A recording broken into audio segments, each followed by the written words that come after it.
कहते हैं इस कथा से क्या चीज आपको मिलती है? सच्चे मन से की गई भक्ति हमारे मौत को भी टाल सकती है। एक आश्रम में दो शिष्य रहा करते थे।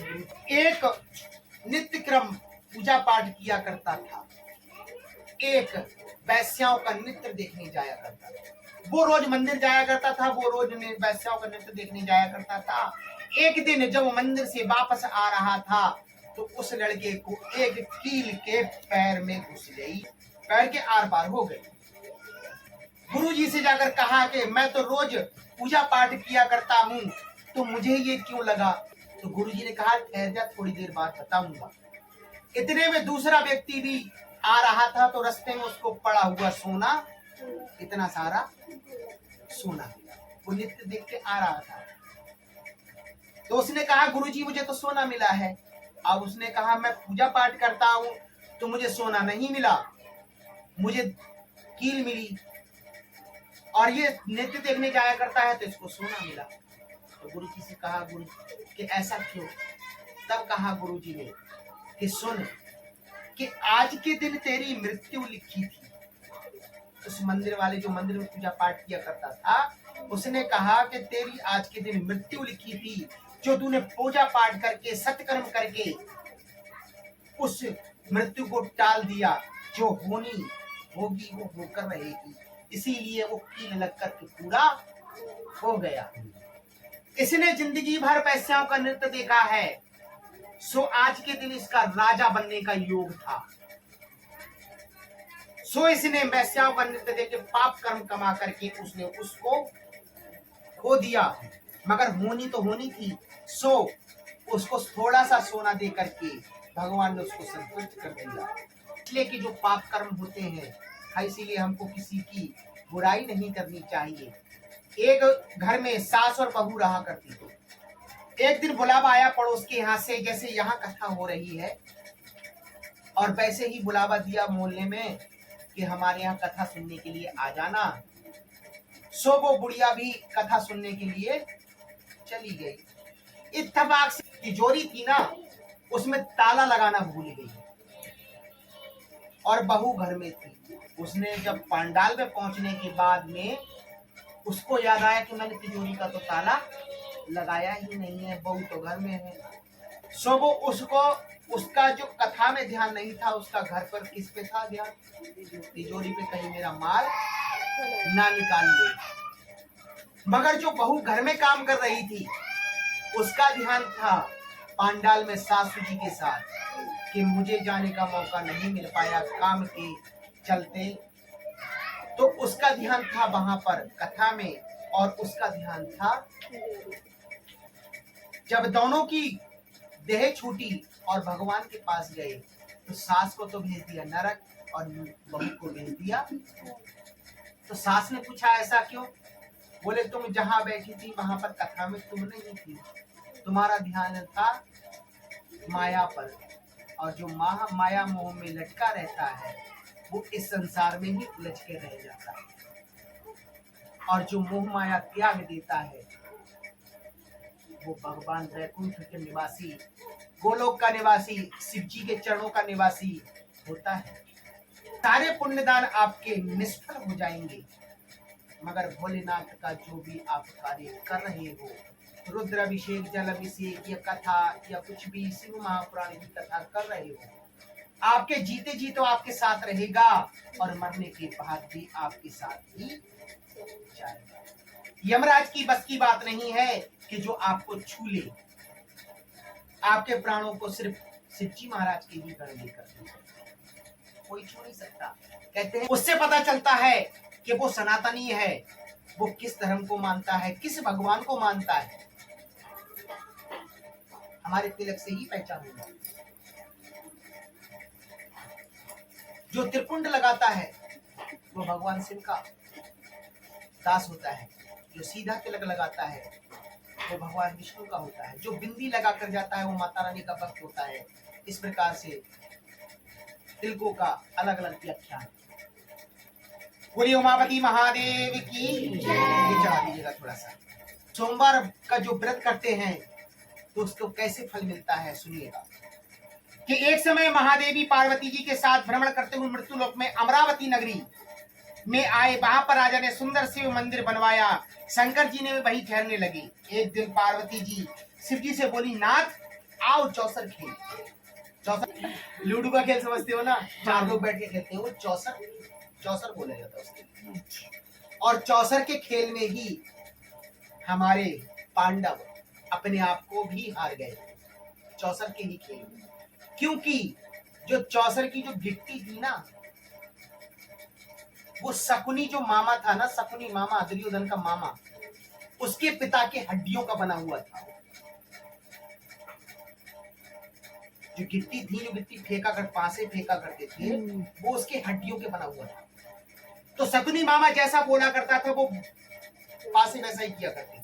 राज को नहीं पता था, इसीलिए वो सारा कुछ हार गया। चौसर खेले, खेल प्रारंभ हुआ। उसी समय पुजारी जी पूजा करने के लिए आए। पार्वती जी ने पुजारी से पूछा, बताइए किसकी जीत होगी। पार्वती जी ने पुजारी से पूछा, जैसे हम बैठे हैं यहाँ पर, अब हमने सोचा समझा नहीं और बोल दिया कि शिव जी महाराज जीतेंगे। इसीलिए किसी भी बात को बोलना चाहिए तो उसको सोच समझ के बोलना चाहिए कि सामने वाले को हम क्या कह रहे हैं और किस प्रकार की बात कह रहे हैं और इस बात का क्या फल मिलेगा और कोई हमसे क्या कहेगा। पुजारी जी ने सोचा समझा नहीं और कह दिया कि शिव जी महाराज जीतेंगे। अंत में जीत पार्वती जी गई। पार्वती जी ने मिथ्या भाषण करके पुजारी जी को कोढ़ी होने का श्राप दे दिया। पुजारी जी कोढ़ी हो गए। कुछ काल बाद अप्सराएं पूजन के लिए आई। पुजारी जी होने के कारण पूछा, पुजारी जी ने सब बातें बतला दी। अप्सराएं बोली, पुजारी जी तुम 16 सोमवार का व्रत करो, महादेव जी तुम्हारा कष्ट दूर कर देंगे। पुजारी जी ने उत्सुकता से व्रत की विधि पूछी। अप्सरा बोली कि सोमवार का व्रत करके उपासना उपरांत आधा सेर गेहूं के आटे की 3 अंगा बनावे। कई प्रकार के लोग अलग अलग तरीके से बोलते हैं। और घी गुड़ दीप नैवेद्य बेल पत्र आदि से पूजन करें। बाद में 1 अंगा अर्पण करते। जो 3 भाग होता है, कोई भी चीज बनाओ 3 भाग होता है, उसमें से 1 भाग भगवान को शिव जी महाराज को चढ़ाना होता है। शेष 2 भाग अंगा प्रसादी समझकर वितरित प्रसाद लें। इस विधि से 16 सोमवार का व्रत 17वें सोमवार को पाव सेर गेहूं की आटे की बाटी का चूरमा बनाकर भोग बनाकर बांट देकर सहकुटुंब प्रसाद ग्रहण करें। ऐसा करने से शिव जी महाराज तुम्हारी मनोकामना पूर्ण करेंगे। ये कहकर अप्सरा स्वर्ग को चली गई। पुजारी के यथाविधि व्रत को रोग मुक्त हो गए, पूजन करने लगे। कुछ दिन बाद शंकर पार्वती जी फिर आए और जब पुजारी जी को कुशलता पूर्वक देख पार्वती जी रोग मुक्ति का कारण पूछा। पार्वती जी ने तो श्राप दिया था कि कोढ़ी हो जाओ, तो आप ऐसे स्वस्थ कैसे हो? पुजारी से पूछा। पुजारी ने कथन अनुसार पार्वती जी से कहा, पार्वती जी से व्रत किया, फलस्वरूप अप्रसन्न कार्तिकेय जी माता के आज्ञाकारी हुए। उन्होंने भी 16 सोमवार का व्रत कर दिया। पार्वती मैया ने 16 सोमवार का व्रत किया पुजारी जी के कहे अनुसार। तो जो कार्तिकेय जी उनसे नाराज चल रहे थे, वो उनके आज्ञाकारी हुए। छड़ा हुआ मित्र था, वो मिल गया। उसने भी कारण पूछा। बताने पर विवाह की इच्छा से यथाविधि व्रत किया और फलता वह विदेश गया। वहाँ राजा की कन्या का स्वयंवर था। राजा का जिसको माला पहनाएगी उसी के साथ पुत्री का विवाह होगा। वह ब्राह्मण भी स्वयंवर देखने के लिए इच्छा से एक ओर जा बैठा। हथिनी ने माला उस पंडित को पहनाई। धूमधाम से विवाह हुआ। तत्पश्चात दोनों सुख से रहने लगे। एक दिन राजकन्या ने पूछा कि नाथ, आपने कौन सा पुण्य किया था जिससे राजकुमारों को छोड़ हथिनी ने आपका वर्ण कर लिया? ब्राह्मण ने कहा, 16 सोमवार का व्रत अति सविधि बताया। राजकन्या ने भी सत्पुत्र प्राप्ति के लिए व्रत किया और सर्वगुण संपन्न पुत्र प्राप्त हुआ। और बड़ा होने पर पुत्र ने माता से पूछा कि किस पुण्य से मेरी प्राप्ति हुई? राजकन्या ने भी सविधि 16 सोमवार का व्रत बतलाया। पुत्र ने राज्य कामना से व्रत करना आरंभ कर दिया। उसने भी राजा बनने के लिए 16 सोमवार का व्रत आरंभ कर दिया। उसी समय राजा की दूतों ने आकर राजकन्या के लिए वरण कर दिया। आनंद के साथ विवाह संपन्न हुआ। राजा के देवलोक होने पर ब्राह्मण कुमार गद्दी पर मिल मिली वह भी इस व्रत को करता हुआ एक दिन उसने अपनी पत्नी से पूजन सामग्री शिवालय में चलने को कहा, परंतु उसने दासियों द्वारा भिजवा दी। उस राजा की रानी ने शिवालय में शिवजी महाराज की सामग्री को मंगवाया और उन्होंने खुद स्वयं न जाकर के नौकरानी के द्वारा भिजवा दिया। जब राजा ने पूजन समाप्त किया तो आकाशवाणी हुई कि इस पत्नी को निकाल दे, नहीं तो तेरा ये सत्यानाश कर देगी। प्रभु की आज्ञा मानकर इतने में रानी को निकाल दिया। रानी भागों को कोसती हुई एक नगर में बुढ़िया के पास गई। दीन दुखी बुढ़िया के सिर पर सूत को पोटली रखकर बाजार भेजी तो रास्ते में आधी आई और पोटली उड़ गई। बुढ़िया ने उसको फटकार कर भगा दिया। वहां से तेली के पास पहुंची तो उसके जितने तेल के मटके थे सब चटक गए। उसने भी निकाल दिया। पानी पीने नदी के पास पहुंची तो नदी सूख गई। सरोवर पर पहुंची तो हाथ स्पर्श होते ही जल में कीड़े। जल को पीकर आराम करने के लिए जिस पेड़ के नीचे जाती वही सूख जाता। वन और सरोवर की ये दशा देखकर ग्वाले इसे मंदिर के पास गुसाई के पास ले गए। ये देखकर गुसाई जी ने समझ गए ये कुलीन अबला आपत्ति बीमारी हुई है। धैर्य बांधते हुए बोले कि बेटी तुम मेरे यहाँ रह, किसी प्रकार बात की चिंता मत कर। रानी आश्रम में रहने लगी, परंतु वह जिस वस्तु को हाथ लगाए कील पड़ जाए। दुखी गुसाई ने बेटी से पूछा कि किस देव के अपराध से तेरी दशा हुई। रानी ने बताया कि मैं पति की आज्ञा का उल्लंघन कर महादेव का पूजन करने नहीं गई। गुसाई जी ने शिव जी की प्रार्थना की कि गुसाई जी, बोले बेटी तुम 16 सोमवार का व्रत करो। रानी ने सभी व्रत पूर्ण किया और व्रत के प्रभाव से राजा की रानी की याद आ गई और दूतों को खोज करने के लिए भेज दिया। इसीलिए आप जो शिव निंदा करता है, जो शिव जी को गालियां देता है और जो सुनता है, गाली देने वाला तो पापी है ही, मगर जो सुनता है वो भी पापी होता है। इसीलिए शिव जी महाराज की किसी भगवान की आप कोई निंदा करता है तो उसको डांट दीजिए। हमसे गलती होती है तभी हमको दुख मिलता है।